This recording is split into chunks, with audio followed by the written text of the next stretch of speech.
का भी मुद्दा आ गया है।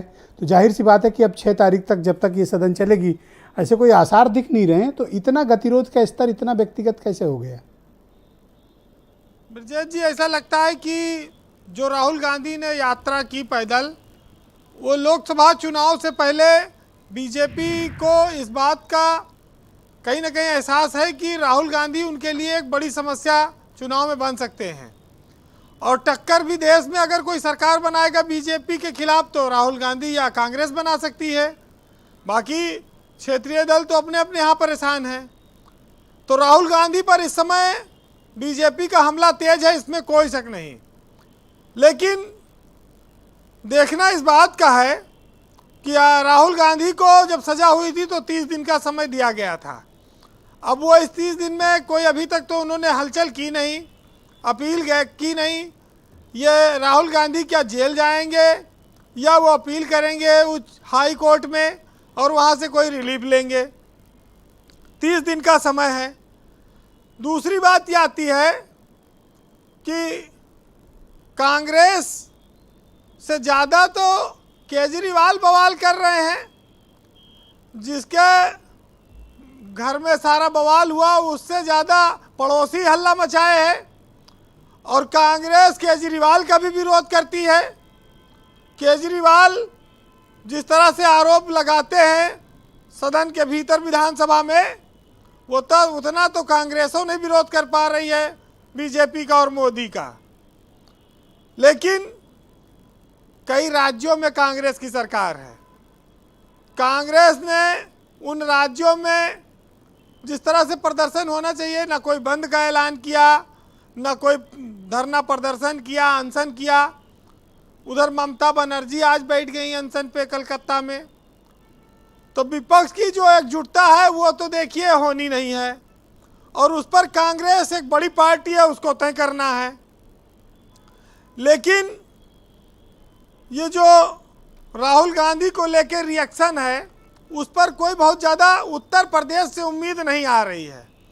इनके मुख्यमंत्री आए थे लेकिन वो अतीक अहमद में मामला चला गया। अब यूपी को बिना जीते कांग्रेस क्या देश में कुछ चमत्कार कर सकती है?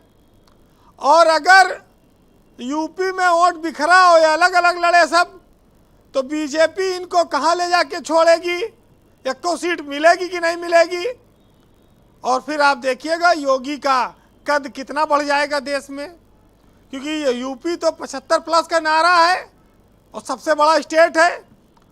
तो मोदी और योगी तो चाहेंगे ही कि यहाँ विपक्ष कोई मजबूत ना हो। और ऐसे में कांग्रेस की जो हालत है, वो अखिलेश यादव कह रहे हैं हमारे पीछे खड़े हो, वो कह रहे हैं कि हम तुम्हारे पीछे नहीं, तुम हमारे पीछे खड़े हो। तो ये बड़ी एक समस्या आ रही है। लेकिन गठबंधन तो देखिए बिना करे बीजेपी से पार नहीं पाओगे। अब ये लोग अपना अपना देख लें कि भाई रैली करने खाली आएंगे यूपी, या कुछ चुनाव में इरादा रखते हैं सीट जीतने का। देखिए सियासत जो है वहाँ पाप और पुण्य की परिभाषा सब बदल गई है। बीजेपी कह रही है ओबीसी का अपमान हो गया, और जिसका अपमान हुआ वो कह रहे हैं वो ओबीसी है ही नहीं है।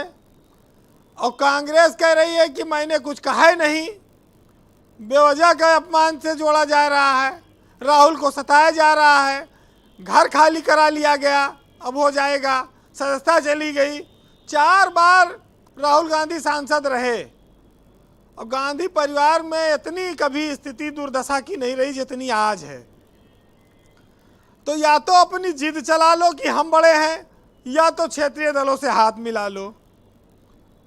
देखिए एक चीज और भी लोग कहते हैं कि राहुल गांधी सीधे बीजेपी नहीं घेर पा रहे। ये तो जो पिछली सरकारों ने कांग्रेस के गलतियां की थी, पाप किया, उसकी सजा राहुल गांधी भोग रहे हैं। और बीजेपी जानती है कि कांग्रेस से लोग क्यों नाराज हैं इस देश में इतनी लंबी सरकार चलाने के बाद। और वो हर मुद्दे को कभी जात से जोड़ती है, कभी धर्म से जोड़ती है, मेन पॉइंट पे तो आनी नहीं देती ना। तो जाए कहाँ? तो भुनाना चल रहा है अपना आपस में। अब अभी केजरीवाल ने इनको समर्थन दिया, लेकिन दिल्ली चुनाव में इन्होंने कहा कि केजरीवाल ठीक आदमी नहीं है, और वो एक तरह से बीजेपी को फायदे हुआ। तो ये लड़ाई विपक्ष की आपस की है, और बीजेपी को तो ये वैसे नहीं हरा पाएंगे ऐसा लगता है आगे, क्योंकि जी। एकजुटता इनमें है नहीं। देखिए, एक साहित्यकार ने लिखा है जी। कि कहाँ मिलेगी भला इस सितमगरी की मिसाल, वो तरस भी खाता है मुझ पर तबाह करके मुझे, और कहते हैं कि नज़रअंदाज भी करता है, नज़र में रखता भी है। वो इन दिनों कुछ इस तरह मेरी खबर रखता है, और न जाने कैसी मोहब्बत है उस सितमगर की, जान भी लेता है और जिंदा भी रखता है, और रोज खाता है कसम कि अब इधर से न जाऊंगा, लेकिन मेरे कूचे से हरदम गुजर भी रखता है। सुन लिया सुरेंद्र जी, बहुत तगड़ा मारा वीरेंद्र जी ने। बहुत बहुत शुक्रिया आपका वीरेंद्र जी, बहुत बहुत धन्यवाद ग्राउंड जीरो से अपना फीडबैक हमें सबको उपलब्ध कराने के लिए। बहनों भाइयों, इस पर चर्चा को आगे बढ़ाते हैं। संसद का गतिरोध, राहुल गांधी की सदस्यता, देश की राजनीति में ऐसा ज़बरदस्त गतिरोध पिछले कई दशक से देखने को नहीं मिला जो इस वक्त दिल्ली में विद्यमान है। दोनों की तरफ से कोई बातचीत करने को भी तैयार नहीं है, अपने अपने मुद्दों को लेकर